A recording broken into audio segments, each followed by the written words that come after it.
Hey guys, welcome back to the channel. Today we're doing a video on something a little bit different from what we typically do, which is vehicle related. Today we're going to be taking a look at one of my all-time favorite pocket knives, and that is the Benchmade Bugout.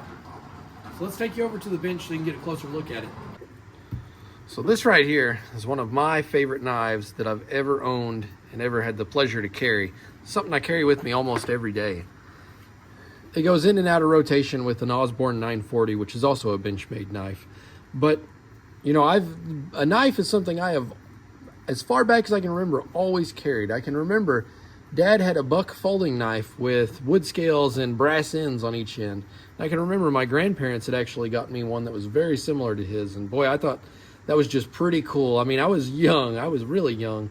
I carried that thing everywhere, and Dad carried his for years and years, and I thought, man, look at me. So I definitely have a fond memory of that knife, and have just always been interested in them ever since. Dad always carried a knife, so I thought I always needed to carry a knife, and boy, they are handy whenever you need them. So as I grew up and got older, I started venturing into the world of Kershaw with the little speed safe flicker on the back, and just different knives here and there, even some really nice Emerson knives that they're good knives. They're just not as practical for EDC in my application anyway. And that's where I finally landed on the Benchmade Bugout.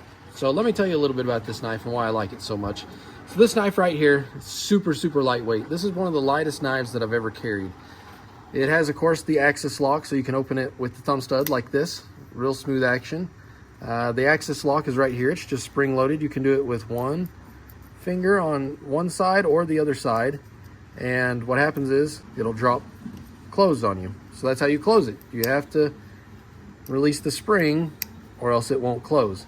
So some people even open it that way. They'll pull the lock down, flick it up, you see, and then close it that way. So there's multiple ways to open and close. This particular knife has the kind of gray green scales, which I like. I just really like the color.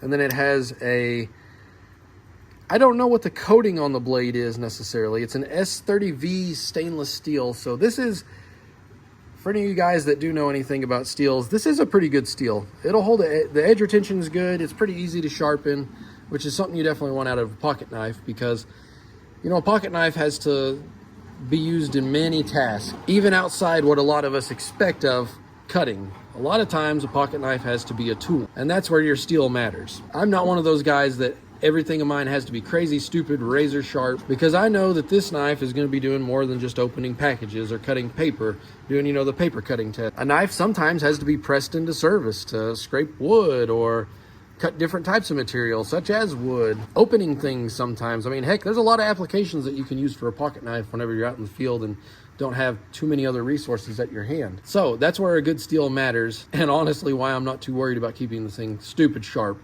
even though it is pretty easy to put an edge on and keeps an edge fairly well. Sorry about any previous noise. My little boy is riding his Power Wheels out in the gravel here, but the blade here, I don't even know how you describe it. It's got a texture to it.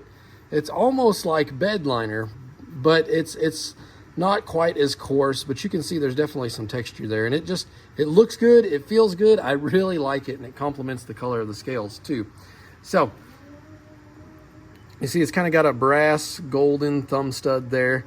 The scales are Grivery, I believe is how you pronounce it. It's some sort of fancy plastic, let's be honest, at the end of the day. That's one thing that is hit and miss with some folks on this. Some people think it feels cheap, if you will.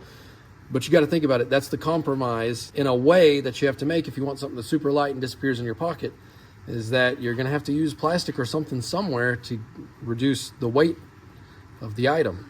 And there are aftermarket scales out there if you want to get fancy with carbon fiber or titanium. The sky's the limit with this. So if you like the knife but you're not crazy about the scales, you're not limited to just this. But you can see there's a little bit of flex here. Not bad, but you can squeeze this. It doesn't have quite the feel in the hand as the doesn't have quite the feel in the hand as what the 940 does. But like I say, that's just a little bit of a trade-off for that lightweight. This is a perfect pocket knife for my day job where I have to wear dress pants.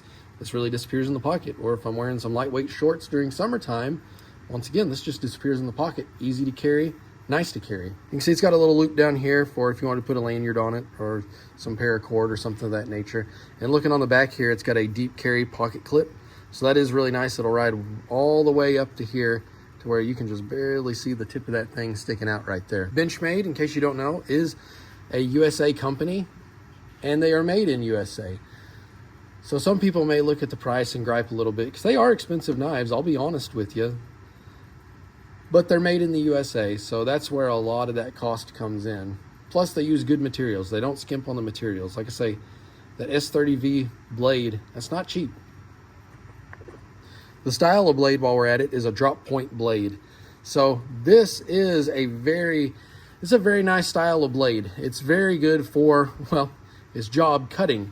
The way it lays, you can really get the meat of your hand on this, and you can use it to cut on a table. So if like you're doing food preparation, of course you should probably clean the knife for that, but you can do that, or just kind of fine detailed work. This is a really good knife for. The blade style really lends to that. It's also got a little bit of texture on the back here. It allows kind of your thumb, whenever you're working on it or however you're holding the knife, gives you a little something to bite onto, as well as the scales here. These are pretty grippy. This, honestly, down here, the way I would compare this plastic, it feels like you're holding on to a Glock lower. That's the best way to describe the lower, honestly. So those are the reasons that I really like this knife, but I'd say overall, my absolute favorite thing about it is, well, the axis lock. I just like that about Benchmade. That's really handy. And the fact that this thing's so lightweight, just disappears in my pocket, and I don't really got to worry about it too much. If you're into knives and you're okay with spending $100+ for a knife, this is something you should definitely need to take a look at. If you can find it somewhere local to play with, mess around with, if a buddy's got one, I definitely encourage you to do so. Because this should definitely be in everybody's top 5 consideration, in my opinion anyway, for an EDC knife. I really like it, and I think you guys would like it. One thing I would caution you of, just as I was doing a lot of research with these, there are a lot of counterfeits out there on the market. So be sure you either A, know what you're looking for, know what distinguishes a counterfeit from a real one, and B, if you're not sure, buy from a reputable dealer somewhere. I can tell you, I may or may not have had one just to compare to this guy to see what the differences are. And I might, if you guys like this video, I'll do a video on that to compare the differences between a copy versus a real one. And that's how I knew that it was a copy. And that way you guys aren't out there getting scammed. You know, if that's what you're trying to get into, hey, I'm not here to judge or anything like that. But I would hate for somebody to pay $100+ for a knife that can be had for a whole lot less, and that's not an original. You know, that may have been, you may have been lied to whenever you're sold it. So wouldn't want that to happen to you guys. But if you guys want a video like that, definitely let me know. And in another video, we'll do the Osborne, because I do carry that knife quite a bit too, and I enjoy it. Buddy is what turned me on to the Osborne, and it's been another knife that I really enjoy carrying. All right, guys, if you liked the video, be sure to leave a thumbs up. Be sure to subscribe. Stay tuned. There'll be more.